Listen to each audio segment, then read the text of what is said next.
I wanted to get into crimping my coax connectors, and it seemed kind of daunting with all the different specialized crimpers and dies and whatnot that you would see at the amateur radio supply stores. So I originally thought, hey, I already have this connecting crimper from Klein tools. Can I just replace the dies? I got really excited when I found these dies right here. Soon realized that these dies weren't compatible with this crimper, but they are compatible with the ratcheting crimper frame, and a bunch of dies available for this frame.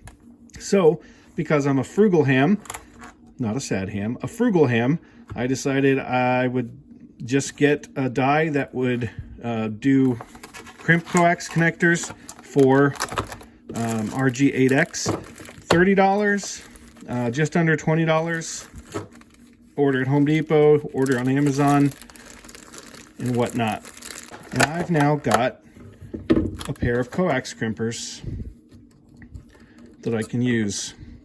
The specifications for the hex crimp for each type of connector is typically what I found in my research is available in the specifications for the type of coax. DX Engineering has a really cool chart that'll tell you what kind of what size hex crimp is for the different coax types and the different connectors that they sell. With this method, if you're just getting started in amateur radio and you just want to do RG8X, all you have to do is actually get this crimper frame and these hex crimpers for your coax, and then you could do RG8X crimp all day long.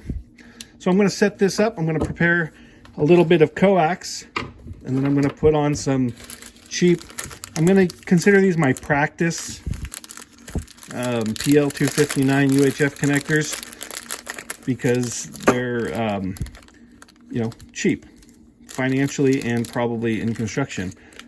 But I'm going to do one of these. This is the crimp and solder combination.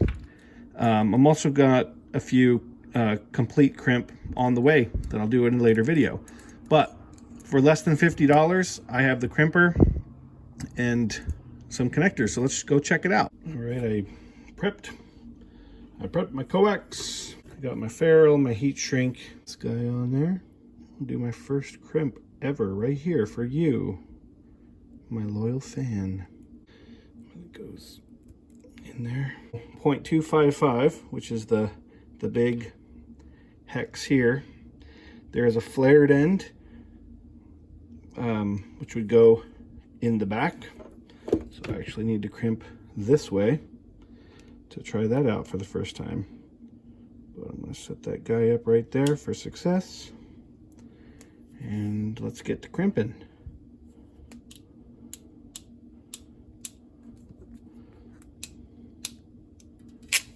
Okay. Dun, dun, dun. Good for now, at least, yeah? Okay.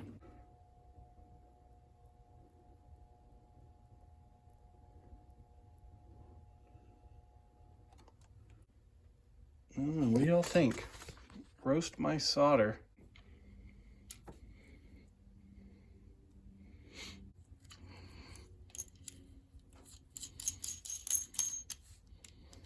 Pretty good?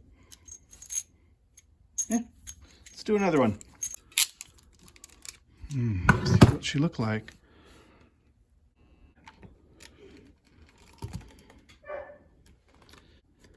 Heat gun.